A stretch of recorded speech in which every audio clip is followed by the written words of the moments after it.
Salut les terriens, très heureux de vous retrouver. Notre invité principal ce soir, c'est Benoît Hamon. Benoît Hamon, bonsoir. J'accueille ce soir le porte-parole du Parti Socialiste. En quelque sorte, on peut dire que vous êtes le Frédéric Lefebvre de la gauche. Non, vous fâchez pas, il va se barrer là. Il va se barrer. Non, c'est une vanne, hein, c'est pas... Non, bah oui, quand même. Alors, porte-parole du PS, c'est un poste où vous avez remplacé Julien Drey. Vous avez l'heure?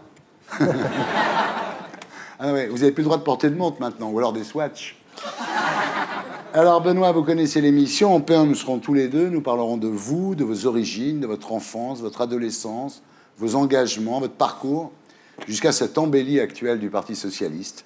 Ce Parti Socialiste qui gagne les élections, où chacun respecte ses camarades, où on ne se bat pas pour savoir qui sera candidat en 2012. Bon, ça va encore durer 15 jours, mais c'était chouette.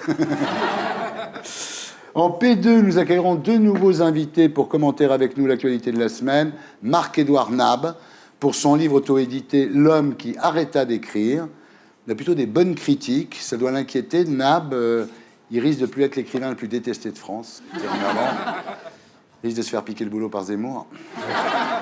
Toujours en P2, nous recevrons Laurent Baffy pour son premier one-man show au Théâtre du Palais Royal. Laurent Baffy est un sale gosse. Et nous profiterons de sa présence sur ce plateau pour poser à Laurent la question que tout le monde se pose. Est-ce qu'on peut vraiment continuer à porter des jeans et des baskets après 50 ans? En P3, après le zapping et Guillon, nous accueillerons notre invité du samedi 20h. Ce soir, Xavier Mathieu, qui bossait à l'usine continentale de Clairoy, le leader des Contis. Voilà, l'émission s'appelle Salut les terriens et le groupe Les Gréments de Fortune.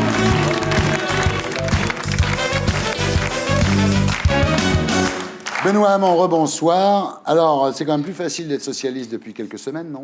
Ouais, c'est clairement plus facile. Ah ouais, c'est mieux, là, ça va. Là, quelque chose s'est débloqué dans ce pays. On peut enfin dire qu'on est socialiste sans qu'on se moque de vous.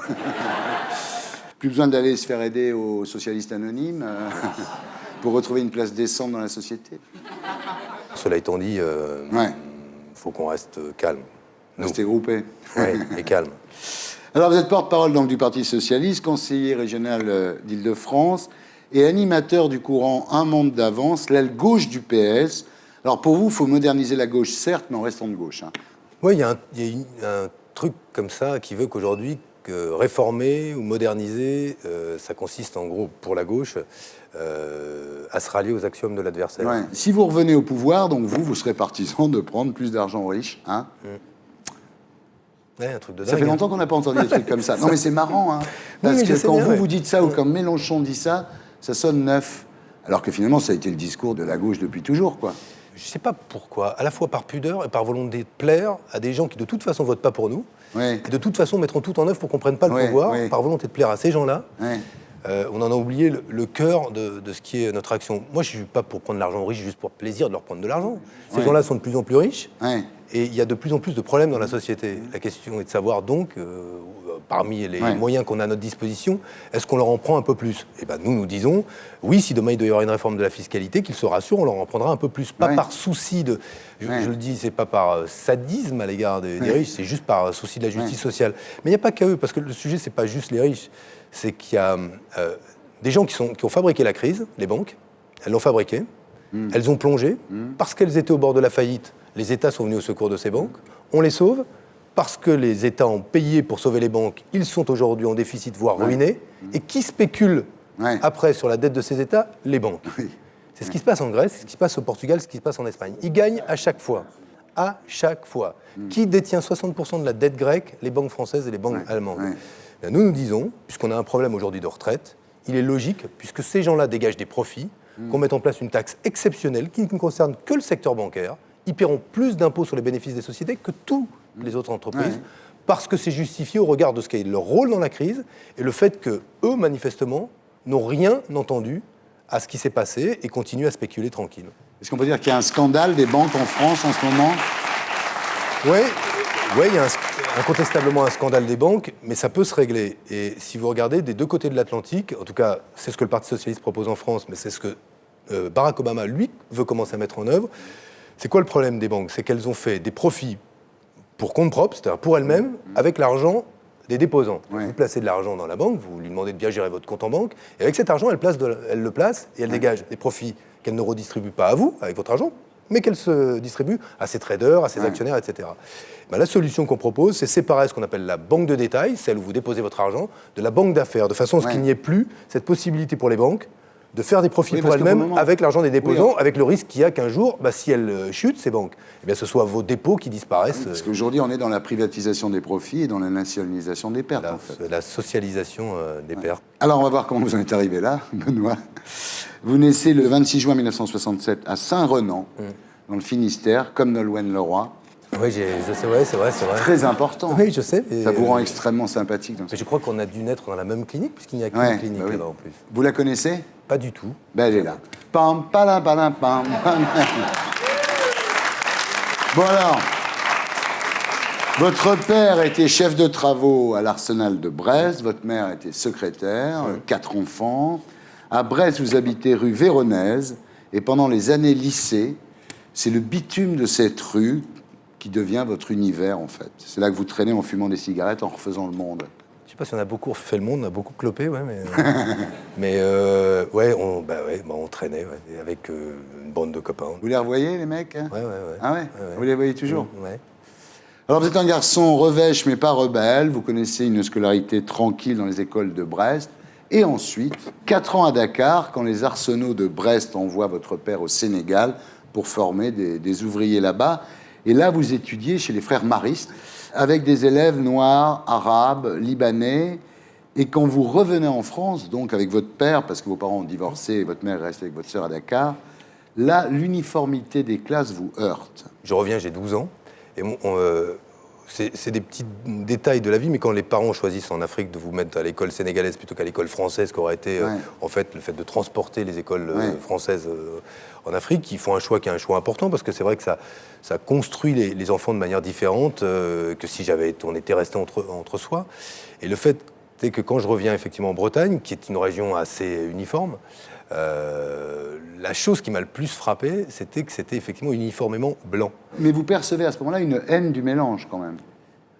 Ce qui est frappant, c'est qu'on est dans les années de montée du Front National. C'est-à-dire que très vite après, il y a à la fois SOS Racisme d'un côté et puis le Front National. Et moi, dans mon lycée, ce que je vois, c'est les badges, la réponse du Front National de l'époque. Je sais pas si touche pas à mon peuple. Exactement. Ouais. Et le déclic de mon engagement est lié à ces années passées au Sénégal et au sentiment que il y avait vous adhérez à SOS Racisme voilà, à ce moment-là. Exactement. Votre premier engagement réellement politique, c'est en 86, au moment de la loi Devaquet. Et là, vous adhérez à l'UNEF. Ensuite, mouvement des jeunes socialistes. Et puis là, c'est parti, quoi. Aujourd'hui, vous êtes au sommet du Parti socialiste. Vous êtes porte-parole, quand même. C'est bien. Je suis assez fier de ça, en vrai. Ah oui, bien sûr. Ah oui. Le problème à mon sens, de la vie politique française, c'est là aussi, on parlait d'uniformité, c'est un peu l'uniformité de ces élites. On parle aujourd'hui beaucoup de diversité, l'idée que l'Assemblée soit plus représentative de la mosaïque de la France, mais c'est vrai aussi sur le plan social, c'est-à-dire que on a beaucoup de gens issus de milieux qui sont à peu près les mêmes, avec des trajectoires assez semblables. Et je pense que c'est sain, en tout cas ce serait sain, que la démocratie française se renouvelle, pas juste pour mettre des mecs de 40 à la place des mecs de 50 qui remplaceraient des femmes de 60, qui remplaceraient des mecs de 70. Le problème, c'est pas d'avoir 10 ans de moins, ça vous rend pas moins un con, mais le fait qu'il y ait tout, voilà. Et aujourd'hui, je trouve que c'est pas plus mal qu'il y ait Martine Aubry à la tête du PS, Harlem Désir qui a un parcours qui est un parcours aussi qui est pas classique comme numéro 2 du PS, moi-même comme porte-parole. Ça ressemble un petit peu plus à la France. Oui, non, mais c'est vrai qu'avant, au Parti socialiste, il y avait beaucoup de gens qui étaient issus du peuple. Aujourd'hui, il y en a de moins en moins. On oublie que Bérégovoy avait un CAP, il est devenu Premier ministre. Oui, c'est ça. Alors, Martine Aubry a déclaré « Benoît n'a pas besoin d'être numéro 1, car c'est maintenant l'idole de toutes les femmes françaises, quel que soit leur âge, des grands-mères aux plus jeunes. Qu'est-ce qui lui a appris de dire ça? Je sais pas. C'est fou, hein. Alors, vous avez dit d'ailleurs après, mais comment je vais gérer la situation maintenant? C'est-à-dire, quand la première secrétaire du PS dit que vous êtes genre un playboy ou un mannequin, un top modèle, comment on fait ça après? Ça vous met dans la situation exacte qui peut être celle d'une femme qui n'est pas jugée sur ses qualités politiques, par exemple, et qui aurait gravi les marches parce qu'elle aurait ça fait un peu homme-objet, quoi. Et Et c'est pas très agréable. Oui. Ah, vous voyez ce que c'est maintenant. Hein. Non, mais vous dites dans le passé, Martine a déjà été mieux inspirée. Je l'avais dit, ouais. Ouais. Non, bon, depuis, ça va, on s'en est parlé. Ah non, mais j'imagine que vous êtes réconcilié. Mais je sais que vous n'aimez pas parler de votre physique. Ceci dit, c'est plus facile de parler de votre physique que celui de Martine Aubry en même temps. Alors, il y a quand même une photo de vous. Est-ce qu'on peut voir la photo? Il y a une photo de vous sur Facebook. Là, vous cherchez un peu quand même, non? Je sais, ouais. Vous êtes super beau, là, sinon, mais excusez-moi de vous le dire aussi. Surtout super la gueule, non? Ah non, c'est bien. Non, ça fait beau ténébreux et tout. Non, vraiment. Les filles, vous le trouvez comment? Il est bien. Et comme vous êtes par ailleurs extrêmement intelligent, c'est pas grave. Voilà, c'est pas grave. Non.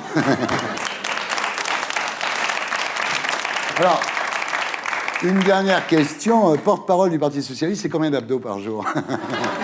Là, en fait, plus rien du tout. Là. Ah ouais, bah, il faut. Ouais. Faut être à la hauteur de cette image, Benoît. Mais là, ça craint un peu, là, je pense. Je crois que je me relâche un peu, là. Ah, attention. Ouais, c'est pas bon. Hein. Nous accueillons Marc-Édouard Nab. Et Laurent Baffy. Alors, Marc-Édouard Nab, bonsoir. On dit beaucoup de bien de votre dernier livre, L'homme qui arrêta d'écrire. Ça vous inquiète pas trop, quand même? Ça repose. Ça repose. Voilà, je me recharge. C'est vrai que vous avez toujours tout fait pour être l'homme le plus détesté de France. Je me souviens de votre première apparition médiatique, c'était chez Bernard Pivot en 1985. Vous étiez montré si violent avec Jean-Marc Roberts que Georges-Marc Benamou, n'écoutant que son courage, avait pris sa voiture et était venu sur le plateau pour vous mettre un bourre-pif, quand même. Ouais. Et puis ensuite, il y a eu vos papiers dans l'Idiot International, journal de Jean Edernalier, votre livre à la gloire de Ben Laden, Lueur d'espoir. Oui. Vous avez tout fait pour vous faire détester, quand même. Non, je dis ce qui me semblait être juste au moment précis où le temps passait devant moi. Ouais. Vous dites, il y a la bogossitude de Michael Vendetta, moi je suis la seule gossitude. Ouais. C'est une belle phrase. La seule gossitude. Alors, donc ce livre, L'homme qui arrêta d'écrire, vous l'avez édité vous-même, hein? Vous en avez marre de la négligence des éditeurs, du boycott des libraires, du blackout de la presse, quoi. Vous n'en pouviez plus, là. Voilà, j'ai inventé ce concept d'anti-édition. C'est quelqu'un qui s'auto-édite, mais pas parce que les éditeurs ne veulent pas de lui, c'est parce que lui ne veut pas des éditeurs. Voilà, c'est ça. Voilà, c'est quand même la différence. Ouais. C'est vrai que le système ne laisse que 10 à 15% à l'auteur. Pour vous, c'est une escroquerie, ça. Ah, complètement, 8% même, parce qu'ils disent que c'est la crise. Ouais. Et alors, ils prennent ce prétexte pour dire... Mais vous savez, en Amérique, en Angleterre, c'est pas ça. Hein. Ça peut atteindre 20%, ce qui est déjà pas terrible, mais c'est mieux, c'est plus honorable. Oui, vous dites qu'il fallait bien que quelqu'un siffle la fin de la récré pour les parasites. Bah oui, il y en a marre de tous ces gens qui vivent sur le dos de celui qui écrit, qui produit, qui souffre pour créer. Oui, vous voyez, bien donc sûr. voilà. Alors vous êtes devenu un salaud d'éditeur. Et non, parce que je suis un ange d'auto-éditeur. Et vous éditez personne d'autre. Bien sûr, je ne suis pas éditeur. Mon livre n'a pas de logo, n'est pas. Il n'y a rien d'autre que mon copyright. Voilà, c'est le texte qui m'appartient. J'en fais ce que je veux et je touche 70% de chaque exemplaire. 70%. Voilà, c'est tout. Que les autres réfléchissent à ça. Les auteurs, quand ils publient un livre, ils ont 3 semaines pour faire des médias, pour qu'on en parle. Parce que, et puis 3 semaines de visibilité dans les librairies, parce qu'au bout de 3 semaines, ça les repart. diffuseurs, ça repart. Et moi, il n'y a pas de retour. Le livre est là, sur ma plateforme, on le commande par Internet et on le reçoit 3 jours après. On en est à 3600 exemplaires aujourd'hui. Oui, vous voyez, sans beaucoup plus aucune que vous pub, vendiez ni rien. d'habitude, absolument. Bien sûr. Et puis comme je touche beaucoup plus, vous voyez, j'ai pas besoin aussi de vendre énormément de livres. Voilà. Ça se vend sur le net. Voilà. Ça se vend chez un fleuriste, Oui, chez un boucher, oui, chez un boulanger, oui. dans un nightclub, enfin un peu partout. Oui, et dans quoi. une boutique de fringues. Il y a des gens qui ne sont pas très capables de se servir d'Internet, donc je voulais qu'il y ait quelques points physiques où on puisse se trouver à Paris. Mais ce sont des points symboliques, parce que, comme vous avez vu, parce que c'est ça qui est amusant, c'est d'aller chez le boucher, et au milieu des viandes, on trouve le livre, et on le ramène chez soi pour 28 €, et voilà. Et je tiens à dire que ces points de vente ne prennent aucune commission. Voilà, contrairement à ce que Mais font ils les en libraires. prennent sur la bavette, en revanche. Voilà, oui, en revanche. Alors le pitch, voilà, le narrateur et l'auteur qui aurait arrêté d'écrire. Un jeune blogueur se prend d'amitié pour lui et l'entraîne dans une visite du monde d'aujourd'hui. Voilà. Il y a une visite de tout ce qui est horrible pour moi dans le monde contemporain. Bec BD, Entre autres, oui. Oui, Christine Angot, Oui, BHL, Voilà. Yann Moix, Pierre Lescure, Philippe Val. Vous voilà, avez pas tous ceux ouvert qui forment, pour moi, l'imposture généralisée de notre époque. Ceux qui font croire qu'il y a encore une culture possible, qu'il y a encore un esprit possible, qu'il y a encore, finalement, vous savez, du fun possible. Alors Bec BD dit « Il s'agit d'un ramassis de ragots mondains et d'attaques personnelles. » Et il se demande en fait si vous êtes le dernier écrivain libre ou un aigri que la jalousie rend haineux. Magnifique autoportrait. Magnifique autoportrait. Dans Voici, en plus, c'est très crédible. Mais ça me fait très plaisir. Ouais. Alors, Laurent Baffy. Laurent Baffy, mesdames, messieurs, rebonsoir. Vous êtes ici ce soir parce que ça y est, le 7 mai, vous serez enfin à l'affiche de votre premier one-man show, Laurent Baffy est un sale gosse, au théâtre du Palais Royal. Ça va, Lolo? T'es à combien de l'exomile par jour? Non, pas de cachet pour l'instant. Ah bon? Personne n'a de cachet, pas même l'équipe technique. Ouais. Là, on va faire 2 mois au Palais Royal et ce sont mes adieux au music hall. Non, Laurent, tu commences. Non, mais voilà, je l'aurais fait et voilà. Oui. Alors, non, mais l'idée, c'est que les gens se disent « putain, j'y étais ». Ouais. Ça va être un événement parce que c'est totalement barré, ça va ressembler à rien. Et puis pareil, il y a un petit règlement intérieur, on a droit à des sacrifices rituels, des sacrifices humains. Enfin, je veux dire, la police n'a pas le droit de rentrer, il va y avoir vraiment tout ça à ma sauce, donc faut pas louper celui-là, voilà. Mais tu veux pas en dire plus, évidemment. Je peux en dire plus, parce que si on dit que tu montes nu sur scène avec une plume dans le cul, bon, les gens vont t'attendre, Bien entendu. et puis ils vont être déçus, Ouais. soit par ton cul, soit par la plume, je ne sais pas, mais autant garder la surprise. Alors, ce qui est extraordinaire, c'est que tu voulais l'appeler complet. C'est formidable, ça. Oui. Ouais. Oui. Puis il s'est souvenu du slogan, tu sais, sur son film, les clés de bagnole, il a fait un slogan, c'est « N'y allez pas, c'est une merde ». Personne n'y est Mais il y a allé. plusieurs titres, ça s'appelle aussi Laurent Baffy fait sa pute. J'ai une affiche où je suis en pute. Laurent Baffy va trop loin, mais sur l'affiche j'étais en tout petit, donc c'était pas tellement vendeur. Ouais. Donc il y a plein de projets d'affiches. Donc que c'est je monte. Laurent Baffy est un sale gosse, c'est pas complet, tu nous rassures. En fait. Sale gosse aussi? C'est ça? Alors, Sale on est gosse, deux, oui, alors, les Laurent sales Baffy est un gosses. sale gosse, bien La entendu, sale vous êtes- gossitude. Sale et le sale gossitude, gosse. C'est un absolument. truc des mecs de 58, ça. Faut croire. Ah, tu es de 58. Oui, comme toi. Ouais. Alors, c'est au Palais Royal à partir du 7 mai, c'est interdit aux moins de 12 ans. C'est Oui. parce que tu dis des gros mots ou t'aimes pas les enfants? Bah non, c'est parce que quand j'attaque un sketch un peu sur la sexualité, et en province, au deuxième rang, il y avait une petite fillette de 10 ans, donc moi, j'avais plus envie de faire le sketch. Ouais. Voilà, il y a un âge Ouais. limite pour voir ce sketch. Tu quoi. t'aimes bien les enfants, toi? Oui, T'as 4 Oui. enfants? Oui, Je suis sur oui. les 4, t'en aimes combien? Bah, j'aime bien, j'ai pas de préféré, malheureusement. Ah bon? C'est marrant, Laurent, on ne sait pas grand-chose de sa vie privée. En fait, moi, je le connais très bien, mais il est très pudique sur sa vie privée. Moi, je sais des trucs sur ta vie privée. Oui, d'accord, en revanche. mais est-ce que c'est vrai que c'était une aventure avec une grue cendrée, Laurent? Non, une grue à tête couronnée du Japon. Ah oui, c'est vrai, ça. Oui, c'est vrai. Ouais. Avec des pintades aussi. Alors, on va faire un quiz. Laurent, tu réponds pas, on va voir si ces messieurs peuvent répondre. Quel est le cri de la girafe? Est-ce que quelqu'un dans le public peut dire le cri de la girafe? C'est pour le faire briller, hein, c'est juste pour le mettre en valeur. Laurent? La girafe est muette. Bravo, Laurent Baffy, mesdames, messieurs. Ça.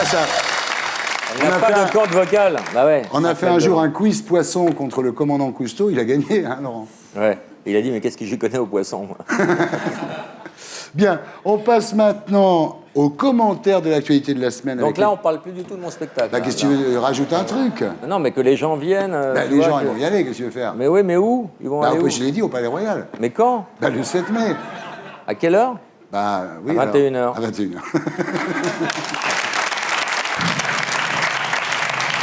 Alors, on passe maintenant aux commentaires de l'actualité de la semaine avec l'édito de Blacko, et c'est Bruno Jeudi du Figaro que nous retrouverons sur ce plateau après le magnéto. Brice Hortefeux et les intégristes musulmans s'entendent à merveille. D'un côté, Hortefeux est ravi de montrer du doigt les mauvais Français pour flatter son électorat, qui est favorable à 84% à l'interdiction du voile. De l'autre, les intégristes sont ravis de passer pour des victimes. Ça leur permet de prendre à témoin l'ensemble de la communauté musulmane en expliquant que, décidément, la République n'aime pas les musulmans. Et malheureusement, avec Brice Hortefeux, des fois, on n'est pas loin de le croire. Ça ne correspond pas du tout au prototype. Non, c'est pas du tout ça. Il en faut toujours un, mais dès qu'il y en a un, ça va. C'est quand il y en a beaucoup qu'il y a des problèmes. Sauf que le problème en France, ce n'est pas le nombre d'Auvergnats, c'est le nombre de chômeurs. Pour 3/4 des Français, le chômage est la préoccupation numéro 1. Du coup, la burqa, c'est bien pratique pour cacher les vrais problèmes de la France. Pendant qu'on parle du voile, on ne parle pas de l'augmentation de 30% du nombre d'inscrits au Pôle emploi depuis un an. Car apparemment, le gouvernement a l'air beaucoup plus préoccupé par la situation de quelques centaines de pauvres musulmans oppressés que par les questions du chômage, des retraites et du pouvoir d'achat. Ça serait pas ce qu'on appelle se voiler la face? Voilà, c'était l'édito de Blacko, mis mise en image de Julien Graphe. Bruno Jeudi, bonsoir. Bonsoir. Vous êtes grand reporter au service politique du Figaro et vous êtes sarcologue. Alors, vous avez fait plein de bouquins. Sarkozy, les coulisses d'une victoire, Sarkozy de Neuilly à l'Élysée, Sarkozy et ses femmes. Et le 27 mai paraîtra Sarkozy côté vestiaire sur le sport. Voilà. Il va comment, Sarko ? Sarkozy, sur le plan politique, il n'est pas en grande forme. Hein. Parce que dans les sondages, c'est simple, il n'a jamais été aussi bas aujourd'hui. Au régional, il a perdu. Est-ce qu'il a perdu en 2012 On ne peut pas le dire aujourd'hui. Vous l'enterrez pas pour 2012, vous ? Non. Surtout, en plus, en campagne, il est plutôt pas mauvais. Alors, on passe à la burqa. Bah oui, c'est vrai, c'est encombrant, une burqa. On a du mal à voir les 4 millions de chômeurs qu'il y a derrière. Hein. Ça ressemble à une bonne grosse diversion. Comme on dit. Et c'est une mise en scène qui sert autant les intérêts du gouvernement qui vise à essayer de reconstituer le socle de son électorat, à mes yeux, que celles et ceux qui profitent de cette opportune tribune qu'il aurait offerte par M. Hortefeux. C'est vrai qu'il est bien casté, le mec, là. Hein. Il a une belle barbe, un beau foulard palestinien, des belles babouches. Il a une boucherie à l'âle, il a 4 femmes, des enfants partout. Ils l'ont vraiment bien trouvé, lui, quand même, non ? J'ai pas entendu de voix socialiste s'opposer. Ils sont même prêts à voter la résolution contre le port de la burqa. Donc, sur le fond, je pense que Brice Hortefeux a raison. Mais attendez, nous, on est contre l'interdiction générale. Ouais. C'est inapplicable. Vous allez faire quoi ? Un policier ? Pas tous. Non, mais le Parti socialiste, après 2 individus, le Parti socialiste est contre une loi d'interdiction générale. Après, la position... où, à la maison, par exemple ? Mais non, mais il y a des services publics où vous n'avez pas le droit de dissimuler votre visage. Ça existe déjà. Ouais. Le vrai sujet, c'est il y a déjà des lois. Des lois qui permettraient d'agir. Les utilisent-ils, ces lois ? Non.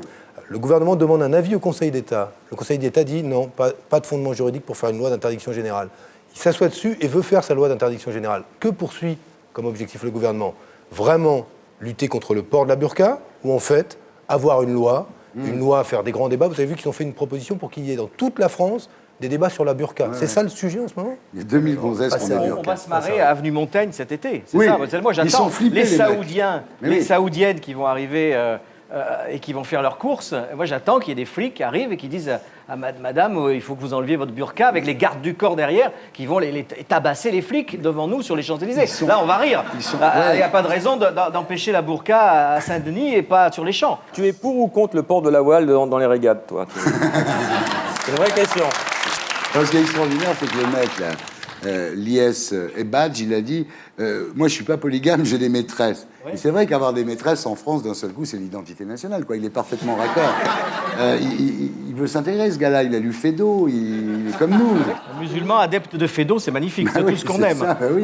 Mais là, en dehors de tout ce qui est politique, il faut arriver à savoir pourquoi toujours ça se fixe sur l'islam. L'islam est comme un miroir déformant de cet Occident qui est en phase terminale d'autodestruction. Là. La terreur que les Occidentaux ressentent, la terreur de l'avenir, est transformée en peur du terrorisme.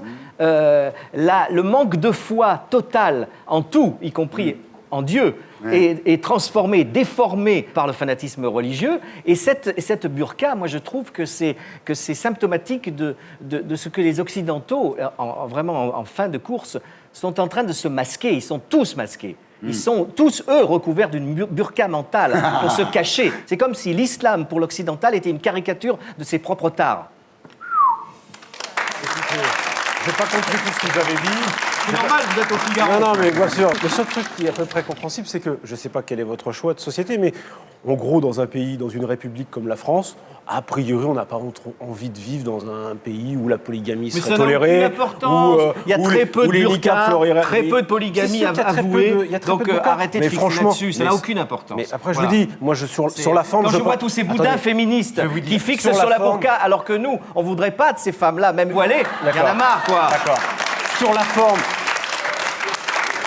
Pourquoi la burqa serait une espèce d'alibi pour exprimer son féminisme ? Vous ne savez même pas ce qui se passe dans la tête d'une femme voilée. Alors arrêtez de vouloir appliquer des lois. Sauf qu'il y a un sujet un tout petit peu sérieux derrière ce qui est une vraie caricature, c'est que la burqa, c'est quoi ? C'est que c'est la séparation entre l'homme et la femme, le fait de soustraire le corps de la femme au regard... Mais si, c'est ça. Mais pas du tout. Peut-être que vous voyez, mais non, moi je ne le vois pas. Vous ne connaissez pas le Coran. Et le sujet, c'est pas le Coran. Si. Mais non, c'est pas le Coran, ça ne figure pas dans le Coran. Mais arrêtez avec votre dignité de femme. Ces femmes-là sont plus dignes que les vôtres. Ça n'a rien à voir. Mais je crois qu'elles n'ont pas choisi franchement. Arrêtez. Vous ne savez pas si la femme se voile, c'est son rapport à Dieu. Ça n'a rien à voir avec les autres. Elle s'en fout des autres. C'est son rapport personnel à Dieu. Renseignez-vous sur les religions musulmanes et après vous pourrez parler. Je vous rappelle juste quand même, monsieur Nam, que le port de la burqa est interdit à la Mecque. Même le port est interdit. Est interdit à la Mecque. Oui. Comme ça, ça vous fera réfléchir un petit peu sur ce que c'est que l'islam. Mais pourquoi vous vous sentez offensé qu'une femme soit voilée devant vous? En quoi ça vous gêne? En quoi ça vous empêche de la connaître? Pas à l'aise, mais ça s'appelle la République et l'égalité homme-femme. On s'en fout. Qu'on l'oblige un peu à faire ça. Il y en a qu'on n'oblige pas du tout. Il y en a qu'on n'oblige pas. Voilà, nous, on en avait une ici. C'est comme les putes. Il y en a qu'on oblige et il y en a qu'on n'oblige pas. Voilà. Non, mais bon, je veux dire, on est arrivé à ce genre de discours-là sur notamment la prostitution à la fin et la comparaison. C'est juste... Ouais, c'est un petit numéro, un petit peu. Ça, vous faites votre business, là. Mais bon. Non, moi, je fais pas de business. Mais si, vous en faites beaucoup de business, justement. Mais moi, je pense que c'est un sujet sérieux. Parce qu'il y a des femmes, justement, qui n'ont pas fait ce choix-là. Et qui n'ont pas fait ce choix-là, et pour lesquelles, aujourd'hui, c'est une perte totale de libre arbitre. Et pour ça, la République, elle doit poser des règles. Et moi, autant je suis défavorable à une loi d'interdiction générale parce qu'elle ne serait pas applicable, autant je reste un adversaire par principe et au nom de l'égalité homme-femme, peu importe que ça vous intéresse ou pas. Voilà, je suis un adversaire de la burqa, du niqab, peu importe, du voile intégral. D'ailleurs, sur ce point-là, juste, si cette loi est votée et si elle doit, pour qu'elle soit validée, il faut justement pas poser les termes d'un point de vue religieux, il faut les poser du point de vue justement de la dignité de la femme sur ces questions-là, les questions d'ordre public, parce que sinon, si vous allez sur le terrain religieux devant le Conseil constitutionnel ou d'autres juridictions, vous tomberez sous le coup d'une invalidation. Alors le mec, là, lié à ses badges, alors il est marrant, il dit « Je ne suis pas polygame, j'ai des maîtresses ». C'est drôle. C'est vrai que Brice Hortefeux aurait peut-être pu éviter de transformer ce personnage en une star en un week-end, c'est quand même ce qu'il a fait. C'est ce qu'il a fait. Bon, si on aurait pu s'en passer, parce que lui faire cette publicité, bon, en même temps, il faut comprendre, Brice Hortefeux est lui-même un petit peu en position difficile dans le gouvernement. C'est très difficile de passer derrière le président de la République, qui a été ministre de l'Intérieur, qui continue un peu à faire ce job. Et du coup, c'est assez difficile pour lui. Déchoir le mec de la nationalité française, c'est pas possible. Qu'il a raison. Le problème, c'est que voilà, c'est qu'il s'est aventuré. Il s'est aventuré sur un terrain qui n'était pas du tout bordé. Il n'a pas le droit. Il s'est haute trahison. Peut-être qu'on peut dire aussi qu'il est mal à l'aise depuis que le petit film que vous avez montré, le réquisitoire dit ne le condamne pas, mais que le délit d'injure raciale était constitué. Oui. Bien. On continue notre commentaire de l'actualité de la semaine avec l'édito de Blacko 2. Pauvre Charles Pasqua, il a passé toute la semaine au tribunal. Faut dire qu'on le soupçonne d'avoir bénéficié de commissions illicites pour financer ses campagnes électorales. Et s'il a comparu cette semaine devant la Cour de justice de la République, c'est qu'au moment des faits, il était ministre de l'Intérieur au sein du gouvernement Balladur. Bah tiens, Balladur justement, lui aussi, on le soupçonne d'avoir bénéficié de commissions illicites pour financer sa campagne électorale. C'est Libération qui publie une enquête très étayée sur le sujet. Mais bon, tout le monde sait bien qu'un nom encore plus important que ceux de Balladur ou de Pasqua se cache dans cette affaire. Allez, je vous donne un indice. C'est un président de la République, c'est Jacques Chirac, évidemment. Toutes ces affaires, c'est la faute à Chirac. Ben oui, réfléchissez. Pasqua et Balladur ont tous deux trahi Chirac en se présentant aux élections contre lui. J'ai décidé d'être candidat à la présidence de la République parce que je crois en la France. Alors forcément, Chirac leur a coupé l'accès aux pompes à fric du RPR. Du coup, pour payer leurs meetings, leurs affiches, leurs tracts, Pasqua et Balladur ont dû se débrouiller comme deux grands garçons. Et on voit le résultat. Quel vieux cow-boy ce Chirac! On dirait qu'il a décidé de flinguer tous ceux qui l'ont trahi. D'après vous, ça sera qui le prochain sur la liste? Voilà, c'était l'édito de Blacko, mise en image de Julien Graff. C'est chaud l'affaire, là, non? Il y a deux sujets. D'abord, il y a 10 millions de francs en liquide versés au compte de campagne d'Édouard Balladur. Il nous dit c'est dans des meetings de l'époque que j'ai récolté 10 millions de francs. Si vous avez déjà été en billets de 500 et de 100. Bon, ça fait une somme ronde, ça veut dire que les militants de l'époque étaient généreux, ça veut dire qu'il devait y avoir de grosses urnes dans lesquelles ils mettaient leurs billets, tout ça, c'est quand même une hypothèse qui est une hypothèse, à mes yeux, pas très crédible. Le deuxième sujet, Le lien pourrait être fait avec une rétrocommission liée à une commission versée par l'État français à des intermédiaires dans le cadre d'un marché de sous-marins. Le problème, c'est quoi? C'est qu'aujourd'hui, il y a un juge d'instruction qui s'appelle Marc Trévédic, qui enquête sur la mort de 11 Français à Karachi, potentiellement liés, puisqu'on ne sait pas, à cette affaire de vente, puisque l'enquête est aujourd'hui menée. Il demande, ce juge, que des documents soient déclassifiés. Ils sont secret défense pour faire la lumière. Et aujourd'hui, le gouvernement n'a déclassifié que de manière très partielle, et l'avocat des familles l'a dit, le juge lui-même, pas suffisante. Et la question qui est posée, qu'y a-t-il de si secret, de si lourd, dans ce secret, dans ces informations, pour que le gouvernement ne les déclassifie pas aujourd'hui, là où le juge demande à faire la lumière sur la mort de 11 de nos compatriotes de la DCN et de 3 de leurs accompagnateurs sur place. Si c'est effectivement lié à vente de sous-marins au Pakistan, là, il faudra que... L'affaire d'État. Là, clairement, ceux et celles qui étaient impliqués à l'époque devront s'expliquer. Et ils sont aujourd'hui au pouvoir. Surtout que Sarkozy a dit, c'est grotesque. C'est une fable. Pensez à la douleur des familles. Il nous dit c'est une fable, ce lien entre la vente des sous-marins et les rétrocommissions. Soit, moi je ne suis pas là pour dire le président de la République ment, mais il y a une manière de faire la preuve que c'est une fable. C'est vrai que ça fait un peu scénario quand même assez incroyable. Ça commence en 93, Édouard Balladur autorise la vente de 3 sous-marins au Pakistan. Il touche apparemment, d'après ce que nous disent les scénaristes, il touche des commissions, des rétrocommissions, on appelle ça, voilà, pour financer sa campagne en 95. Et puis, pas de bol, en 95, c'est Chirac qui est élu. Je décris rapidement. Lui, il arrête, il stoppe le versement des commissions.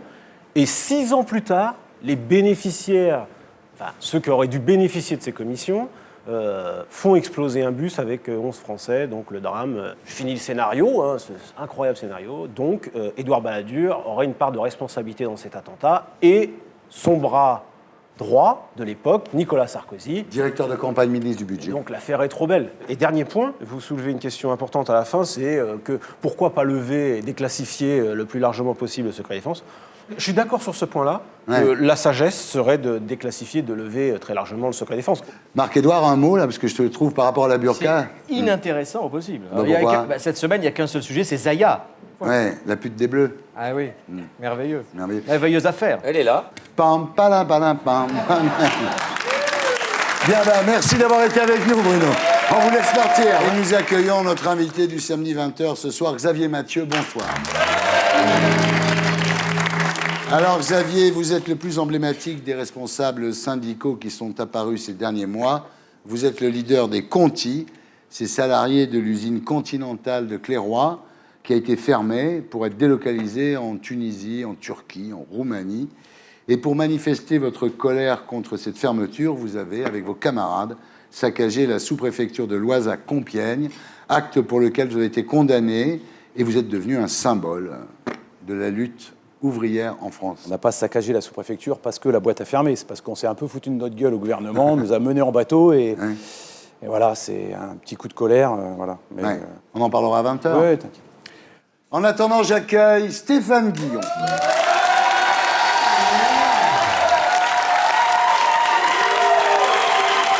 Et à vous, Stéphane, pour la semaine de Guillon.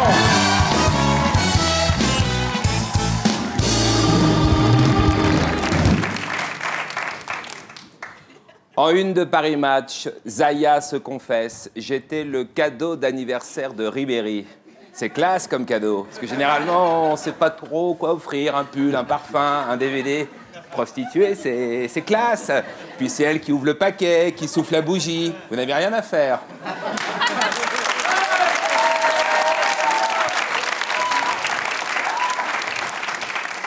Zaya parle du tempérament de Ribéry. Il met le feu. Ouais. Il a toujours été meilleur à l'extérieur qu'à domicile, Ribéry. À l'extérieur, il se lâche, il enchaîne les mouvements, les exploits techniques. À la maison, il joue pépère, classique, en retrait. On sent qu'il se fait chier.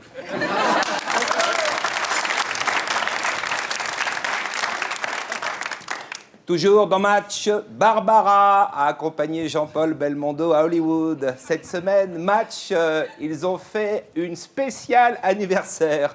Tout le monde peut montrer le cadeau qu'il a eu.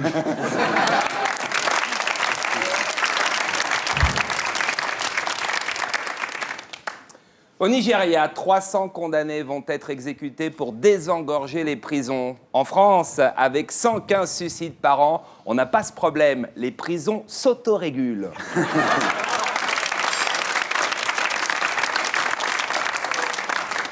Un salarié de France Télécom rate sa tentative de suicide. Ça, c'est les boules, hein, c'est les boules. Se rater alors qu'on fait partie d'un groupe qui comptabilise autant de suicides réussis, à mon avis, ils vont le virer. Hein. Ah, pour leur image, c'est super mauvais. Super mauvais.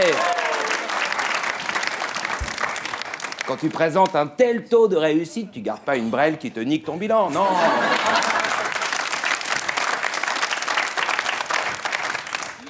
Le Nouvel Obs consacre sa une aux grandes personnalités devenues françaises. Parmi elles, Raymond Domenech, son papa était espagnol. Oh merde. Ah, c'est con. Il n'y a pas moyen de déchoir Domenech, non? Pour polygamie? Pour incompétence? Non. Pour nullité? Non, non, non. Et juste parce qu'il nous énerve? Non, non, non, non, non. Ah, on me dit, Thierry, dans mon oreillette, que de toute façon, l'Espagne ne veut pas le récupérer. Ah bah oui.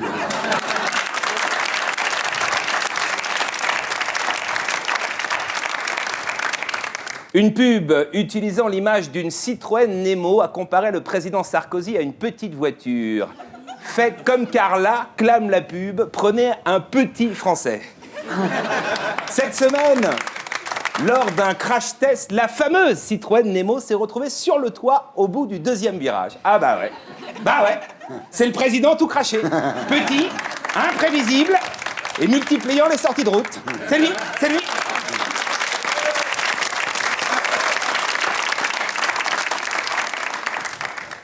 La FIFA a radié l'équipe de foot féminine d'Iran. Les joueuses voulaient jouer voilées au prochain JO de la jeunesse.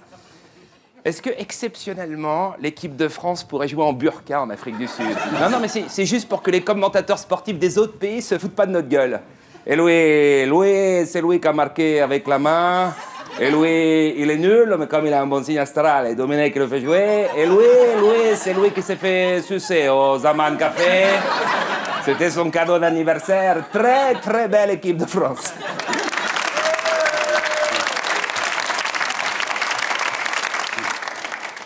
Christophe Ondelat va chanter au petit gymnase et Sébastien Coé démarre son one-man show. Faites-vous les deux dans la même soirée. Ondelat, Coé et terminé par un fast-food. Une vraie soirée de merde, ça peut être un trip.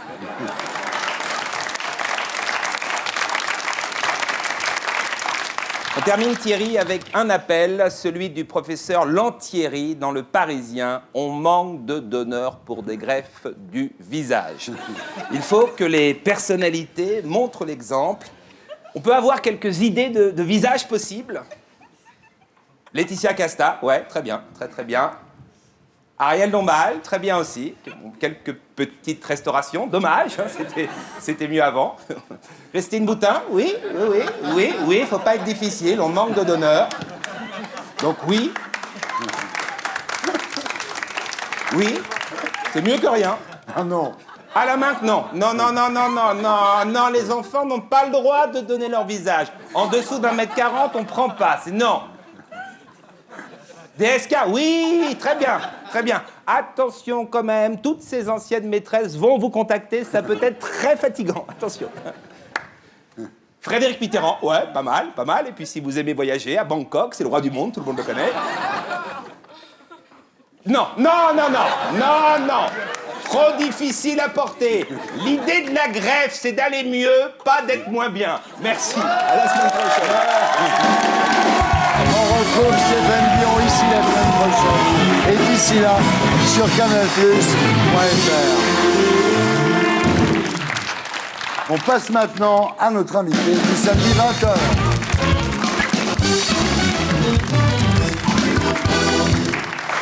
Xavier Mathieu, rebonsoir. Vous êtes né le 15 mai 1965 à Paris, dans le 14e. Et votre grande gueule, vous la tenez de votre père, un Auvergnat qui s'oppose à Tracy-le-Val dans l'Oise en 68 pour gérer un chantier de charbon. Vous dites, mon père, c'était l'emmerdeur public numéro 1. Ben ouais. C'est du coup, comme quoi la génétique, ça laisse des traces. Alors c'est vrai que votre père, c'était un des premiers à faire chier les patrons avec l'amiante. Hein. Tout ça, ça fait, sans exagérer, au moins 35 ans que j'en entends parler par mon père, qui refusaient déjà d'utiliser des gants en amiante à l'usine, qui voulaient absolument mettre des masques quand ils touchaient l'amiante et tout, qui refusaient et qui se faisaient traiter d'emmerdeur public numéro 1. Alors à l'école, vous êtes incapable de rester assis ou de vous taire, vous n'aimez pas trop l'école, hein. Vous arrêtez à l'âge de 16 ans, faites un CAP de boucher, vous devenez boucher, et à l'époque, vous venez d'avoir un enfant, et les 4 500 francs par mois que la boucherie vous rapporte, c'est pas assez.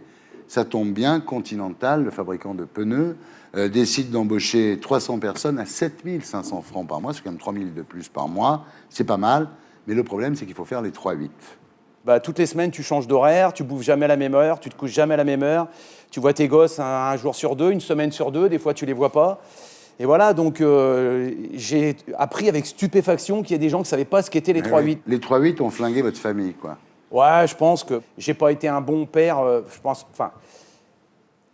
j'ai pas été vraiment un bon père vis-à-vis de mes enfants parce que j'ai pas toujours été là, la fatigue a fait que voilà, j'ai pas été forcément un bon père, même si ils disent que c'est pas vrai, même si mes enfants sont fiers de moi aujourd'hui, moi je pense que j'aurais pu faire beaucoup plus pour eux, voilà. Alors, la souffrance à l'usine, c'est pas seulement les 3-8, c'est pas seulement le rythme de travail ou les changements de rythme de travail, c'est encore pire, c'est la souffrance physique. C'est-à-dire les tendinites, les douleurs dans le dos, le problème de vertèbres, les corps broyés des ouvriers. Hein. Alors, dans le temps, les anciens, c'était les travaux forcés. Bon, c'était pas mieux, mais aujourd'hui, c'est des travaux qui sont toujours répétitifs. Et les articulations, les tendons pètent, ne tiennent plus. On dit, quand on parle des retraites, que la durée de vie s'allonge. Mais pour les ouvriers, la durée de vie ne s'allonge pas. C'est toujours 63, 64, 65. C'est une moyenne, je pense. Bah oui, bien sûr. Non, mais je pense que moi, tu sais, j'ai vu pendant des années des potes partir à la retraite, et puis j'ai vu pendant des années sur le panneau à l'entrée d'informations, tel pote était mort 2 ans, 3 ans après. Alors, les horaires de merde, les boulots crevants, il y aurait de quoi détester son travail. Pas du tout, au contraire. Les ouvriers adorent leur usine, ils sont fiers de bosser à Continental. La machine qui leur casse le dos, ils l'appellent ma machine, comme ils disent ma femme ou mes gosses, quoi. C'est fou, cet attachement incroyable à cet esclavage. T'entends les mecs parler de leur machine. Tu sais, les mecs qui se sont battus, c'est pas seulement pour sauver leur famille, aussi, c'est leur usine, c'est leur boîte. T'as des mecs, ça fait 1 an et demi, t'en as plein, ils passent même plus par l'usine. Le chemin de l'usine, ils l'évitent. Ils peuvent pas. C'est un traumatisme, mais grave. Alors, le premier souci que vous avez rencontré chez Conti, c'est 1 an après votre arrivée, quand la direction veut augmenter les cadences. Alors là, vous gueulez, mais vous n'êtes pas encore syndiqué à l'époque, hein. Ouais. J'étais un des premiers à ouvrir ma gueule. Et puis, à l'époque, j'ai fini à la CGT parce que j'ai failli me faire virer par le patron. Et c'est la CGT qui m'a défendu. Donc, je me suis dit, bon... Le 11 mars 2009, donc, la fermeture de l'usine est annoncée. Et pour ça, le directeur allemand fait le déplacement. Et il dit, pensez aussi aux actionnaires. Eux aussi ont besoin de faire des bénéfices pour vivre. C'est surréaliste. Ouais. J'ai mis le paquet de Kleenex dans la gueule. Tu sais, on parle de radicalisation partout en France, mais moi, je voudrais quand même tirer un sacré coup de chapeau à toute la classe ouvrière. Parce que la radicalisation, il n'y en a pas eu en vrai. Il n'y a jamais eu de drame. Si, chez les ouvriers, chez France Télécom, tu vois, il y a eu des suicides, il y a plein de gens qui se suicident, qui foutent l'envie en l'air. Chez Conti, il y a déjà des nombreux divorces. Mais ils n'égorgent pas les patrons. Ah non, jamais. Jamais. Alors, cette boîte, c'est quand même 27 millions d'euros de bénéfices, quoi. Je veux dire, ça va pour eux, hein, quand même. Ils sont pas à la rue, quand même. Alors là, bon, quand on vous annonce la fermeture de l'usine, vous commencez à pas dormir. Vous dormez 3 heures par nuit, quoi. Ouais, c'est un combat. C'est un des combats de notre vie, les Conti. Je pense qu'on n'oubliera jamais ça. Vous prenez l'Exomil, quand même. Oh là, ouais. Ouais, j'ai tourné au Lexomil parce que contrairement à ce que peut penser, et j'ai remarqué souvent, j'ai rencontré beaucoup de leaders de lutte. Et c'est un peu tous les mêmes, tu sais, on est tous des grandes gueules, mais à la fin, à l'intérieur, c'est du chamallow. Je suis un bileux comme c'est pas possible. Quand je me couchais, j'arrivais pas à dormir de ce qui s'était passé la veille, et j'arrivais pas à dormir de ce qui allait passer le lendemain. Alors le pire, c'est qu'en échange de cette non-fermeture, les ouvriers de Continental avaient accepté en fait des sacrifices. Les gens ont accepté de revenir à 40 heures, c'est le travailler plus pour gagner plus. Et dans cet accord de 40 heures aussi, ce qu'il faut savoir, c'est qu'il y a eu aussi les transferts de charges, qui est une loi de Sarkozy. C'est-à-dire qu'on transfère, par exemple, des primes de vacances ou des primes de fin d'année en intéressement pour plus payer de charges. Et il y a aussi la loi TEPA sur les heures supplémentaires qui a été un véritable fiasco, puisque on sait comment ça finit. Au fin de compte, il y a des chômeurs et on fait faire des heures supplémentaires aux gens. Et en plus, par le même biais, on veut faire travailler les gens plus longtemps. Enfin, il y a des choses qu'on n'arrive pas vraiment à comprendre. Alors, les ouvriers, évidemment, refusent la fermeture, vont devant les tribunaux, persuadés qu'ils vont gagner, mais le verdict est favorable à Continental. Et là, la colère explose, incontrôlée, quoi. Et c'est le saccage de la sous-préfecture de l'Oise à Compiègne. Voilà. Tu sais, je vais te dire, c'est le désarroi des gens, il a été à l'auteur de l'espérance qu'ils avaient. Genre, là, personne n'a envisagé une seule seconde qu'on allait perdre.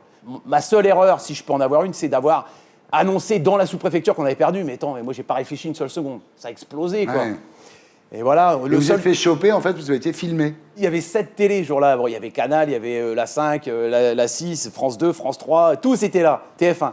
À la fin, tous sont venus nous voir en nous disant « Toutes les images seront floutées. » Sauf une. Il y en a une qui l'avait dit et qui ne l'a pas faite. C'est TF1. Ah ouais. C'est à cause de ça que vous êtes fait choper, quoi. Bah oui, puisque en plus, ce qui est marrant, c'est le jour du tribunal, même le président du tribunal a dit « Magnifique. Pour une fois, c'est facile de travailler avec des images pareilles. » Il ne s'est pas levé, mais presque. Il a regardé dans la salle, il a fait « Merci TF1. Ouais. » C'est fort quand même. Alors là, bon, vous avez votre tripartite, ce qui veut dire que l'État intervient. Il ne vous laisse plus, vous, face à Continental. Donc l'État intervient, d'où tripartite. Vous décidez à ce moment-là du plan social. C'est bien négocié quand même à la sortie là. 50 000 €, doublement des indemnités légales, congé de conversion de 80% jusqu'à fin 2011. 24 mois, ouais. Ça va. Mais ça va par rapport à un plan social. Oui, voilà, on aurait préféré tous que notre usine reste debout, mais la lutte a payé et l'exemplarité de la lutte. Ça a été une véritable démocratie ouvrière. Tout s'est déciblé en Assemblée générale.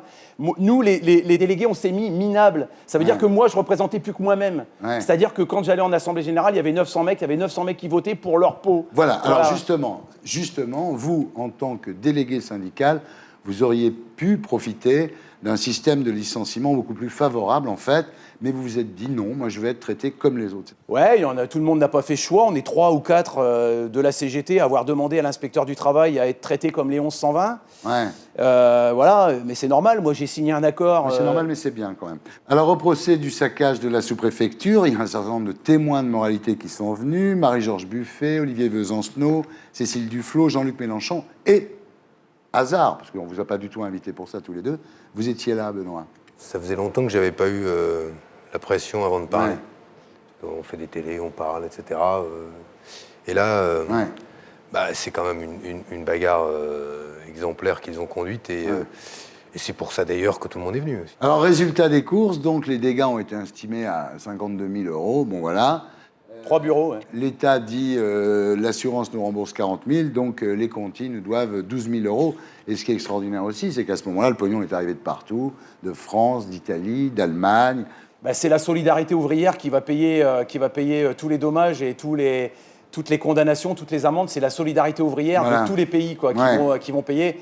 Et ça me fait chaud au cœur. Ouais. Alors vous êtes CGT, mais Thibault, on l'a pas beaucoup vu quand même. Hein. C'est un gros mot, ça, non ? Ouais, non, mais c'est...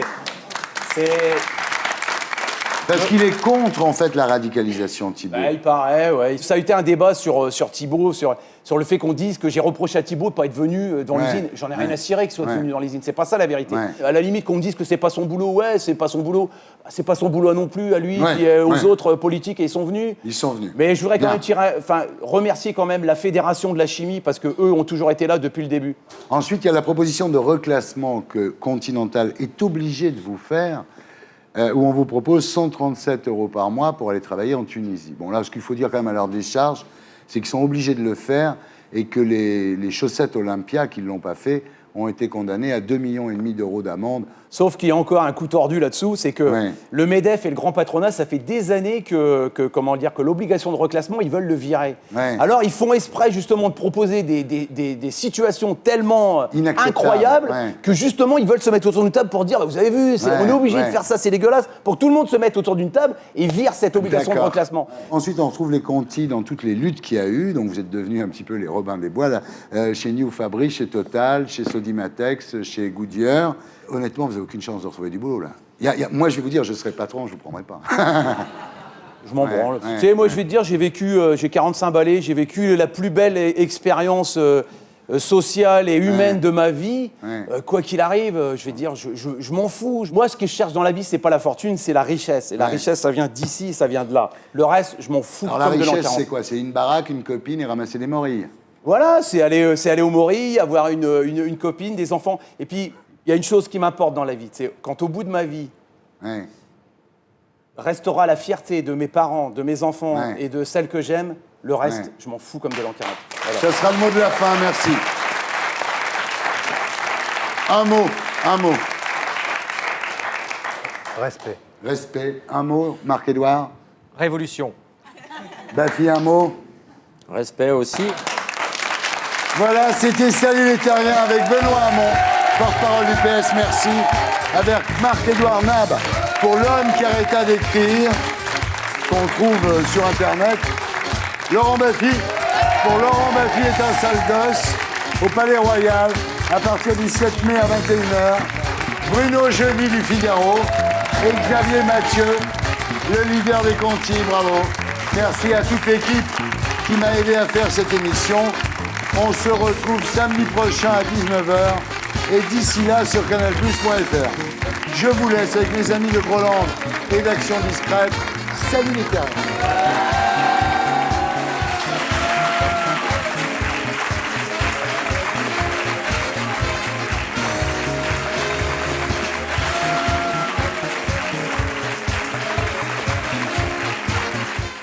Et pour être sûr de ne rien rater de Inarditube, abonnez-vous et mettez un pouce bleu.